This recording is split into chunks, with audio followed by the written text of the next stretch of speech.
Hello student, नमस्कार। मैं रामचरण आपका SBS स्मार्ट क्लासेस में स्वागत करता हूं। आज हम पढ़ेंगे 12वीं की पुस्तक आरो के द्वितीय पाठ पतंग को, जिसको लिखा है हमारे कविवर आलोक धनवाजी ने। आलोक धनवाजी के कुछ जीवन परिचय के बारे में पढ़ते हैं। आलोक धनवाजी का जन्म 1948 में बिहार के मुंगेर जिले में हुआ था। इनकी साहित्य सेवा के कारण इन्हें राहुल सम्मान मिला। इन्हें बनारसी प्रसाद भोजपुरी सम्मान व पहल सम्मान से नवाजा गया। इनकी जो मुख्य रचनाएं थी, भीगी हुई लड़कियां, बुरनों की बेटियां, इनसे इन्हें प्रसिद्धि मिली। पढ़ते हैं पाठ पतंग। सबसे तेज पोछारे गई, भादों गया सवेरा हो। कवि कहता है कि बरसात के मौसम में जो तेज बौछारें पड़ती थी वे समाप्त हो गई हैं, और तेज बौछारों के बाद जो भादों का महीना आता है उसकी विदाई के साथ साथ ही शरद ऋतु का आगमन हुआ है। प्रिय बच्चों, आपको पता होगा कि जो बरसात के जो महीने हैं हमारे हिंदू संस्कृति में वो 4 बताए गए हैं: आषाढ़, श्रावण, भादों और क्वार। आपको बता दें, जो सबसे तेज जो बारिश का महीना बताया गया है वो श्रावण मास बताया गया और उसके साथ साथ भादों महीना भी विदाई ले गया है। और अब खरगोश की आँखों जैसा लाल सवेरा, कवि बता रहा है कि अब शरद ऋतु का प्रकाश फैल गया है।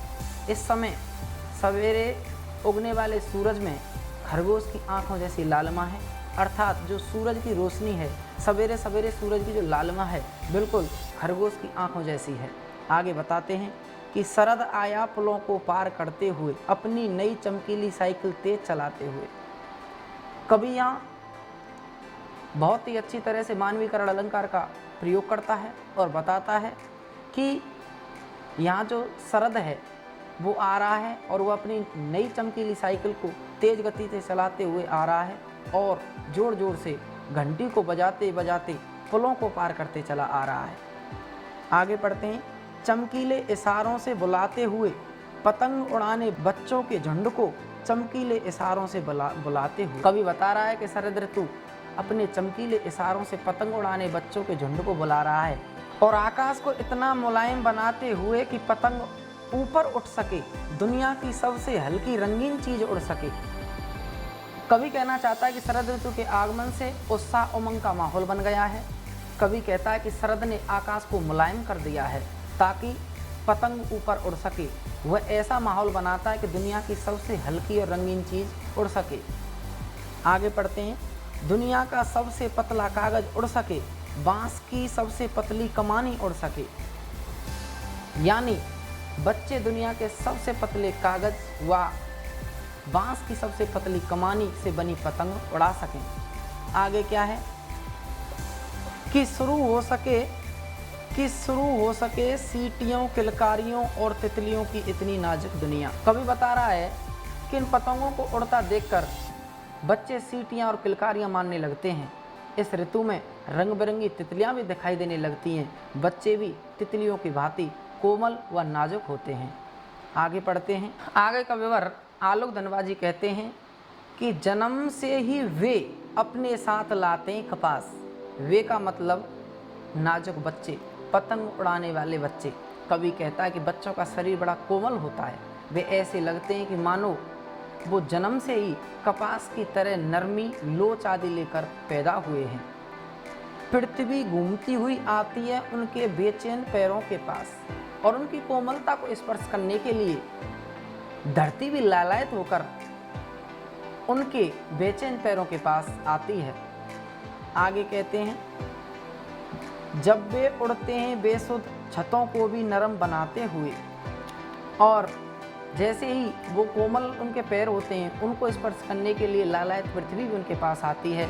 और जब वे मस्त होकर दौड़ते हैं और दौड़ते समय उन्हें मकान की छतें भी कठोर नहीं लगती और उन कठोर छतों को भी वे नरम बना देते हैं। दिशाओं को मृदंग की तरह बजाते हुए। कवि बता रहा है कि जब वो कठोर छतों पर अपने नरम पैरों से चलते हैं तो उनकी पदचापों से सारी दिशाओं में मृदंग जैसा मीठा स्वर उत्पन्न हो जाता है। या मृदंग एक वाद्य यंत्र है जो ढोलक की तरह होता है। और कवि बता रहे हैं कि जब उनके बच्चों की जो पदचाप हैं, बच्चों के पैर जब चारों तरफ घूमते हैं तो उनके पैरों से निकलने वाली ध्वनि ऐसी लगती है जैसे कि मृदंग बज रही हो।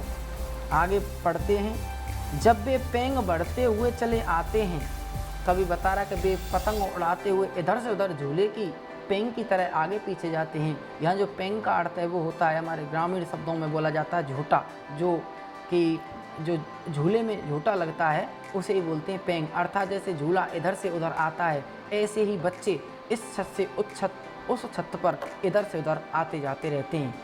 आगे देखते हैं। डाल की तरह लचीले बेग से अक्सर, और उनके शरीर में डाली की तरह, एक पेड़ की डाली की तरह लचीलापन आ जाता है। आगे पढ़ते हैं। डाल की तरह लचीले बेग से अक्सर छतों के किनारों तक उस समय गिरने से बचाता है उन्हें सिर्फ उनके रोमांचित शरीर का संगीत। कवि बता रहा है कि पतंग उड़ाते समय वे छतों के खतरनाक किनारों तक आ जाते हैं, तो यहाँ उन्हें कोई और बचाने नहीं आता, बल्कि उनके शरीर में जो रोमांच है वही उन्हें बचाता है। वे खेल के रोमांच के सारे खतरनाक जगहों पर, खतरनाक छतों के किनारों पर भी पहुँच जाते हैं। आगे पढ़ते हैं। पतंगों की धड़कती ऊंचाइयां उन्हें थाम लेती हैं महज एक धागे के सहारे। कवि बता रहा है कि इस समय उनका सारा ध्यान एक पतंग की डोर के सहारे है, उसकी उड़ान व ऊंचाइयों पर ही केंद्रित है। जो पतंग उड़ रही है उसकी ऊंचाई पर ही केंद्रित है उनका ध्यान। ऐसा लगता है मानो कि पतंग की ऊंचाई उन्होंने केवल एक डोर के सहारे थाम लिया हो। ऐसा लगता है माना कि बच्चों को एक जो पतंग की डोर होती है उन्हीं ने ही उनको थाम रखा है। आगे पंक्तियाँ पढ़ते हैं। पतंगों के साथ साथ वे भी उड़ रहे हैं अपने रंध्रों के सहारे। कवि कहता है कि आकाश में अपनी पतंगों को उड़ाते देखकर बच्चों के मन भी आकाश में उड़ रहे हैं। जैसे जैसे बच्चों की पतंग उड़ रही है, पतंगों के साथ साथ बच्चों के मन भी उड़ रहे हैं। और आगे है। अगर वे कभी गिरते हैं छतों के खतरनाक किनारों से तो बच जाते हैं तब तो। कवि बता रहा है कि कभी कभार वे छतों के किनारों से गिर जाते हैं, परंतु अपने लचीलेपन के कारण बच जाते हैं। उस समय उनके मन का भय बिल्कुल समाप्त हो जाता है और निडर होकर सुनहले सूरज के सामने आते हैं। कवि बता रहा है कि जैसे वो खतरनाक किनारों पर गिर जाते हैं उस समय तो वो बिल्कुल निडर हो जाते हैं और उनके मन से बिल्कुल भय समाप्त हो जाता है। वे अधिक उत्साह के साथ सुनहले सूरज के सामने फिर आते हैं। दूसरे शब्दों में आगे देखते हैं। पृथ्वी भी तेज घूमती हुई आती है उनके बेचैन पैरों के पास। कवि बता रहा है कि पृथ्वी भी तेज गति से उनके बेचैन पैरों के पास आती है, अर्थात वे अगली सुबह फिर से पतंग उड़ाते हैं। उनकी गति और अधिक बढ़ जाती है। कवि ने यहाँ मुक्तक छंद का प्रयोग किया है। खड़ी बोली की सहज ही अभिव्यक्ति है। इस पद्य में बच्चे खतरों का सामना करके और भी साहसी बनते हैं, इस भाव की अभिव्यक्ति हुई है। धन्यवाद।